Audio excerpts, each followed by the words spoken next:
నమస్కారం JP news కు స్వాగతం. తిరుపతి జిల్లా వెంకటగిరి ఎమ్మెల్యే కురుగొండ్ల రామకృష్ణ వినాయక చవితి వేడుకల్లో భాగంగా వెంకటగిరి పట్టణ పరిసర గ్రామాలలో భక్తులు ఏర్పాటు చేసిన పలు గణపయ్య మండపాలను ఆదివారం సాయంత్రం దర్శించుకున్నారు. ఎమ్మెల్యే కురుగొండ్ల రామకృష్ణ తమ మండపాల వద్దకు రావడంతో ఆయా మండపాల నిర్వాహకులు ఆయనకు స్వాగతం పలికారు. ముందుగా వెల్లంపాలెంలో ఉన్న భారీ గణనాథుడిని దర్శించుకున్నారు.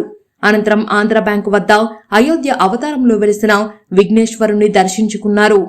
తదనంతరం కాశీపేట కాశీ విశ్వనాథ స్వామి ఆలయం వద్ద ఉన్న ధన్వంతరి వినాయకుడిని దర్శించుకున్నారు.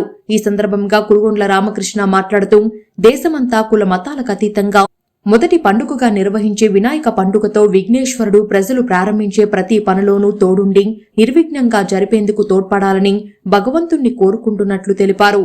ఈ కార్యక్రమంలో కురుగొండ్ల రామకృష్ణతో పాటు టీడీపీ నేతలు పులుకొల్లు రాజేశ్వరరావు, కేవీకే ప్రసాద్, మంకు ఆనంద్, పునుగోటి విశ్వనాథం తదితర టీడీపీ నేతలు, కార్యకర్తలు, అభిమానులు పాల్గొన్నారు.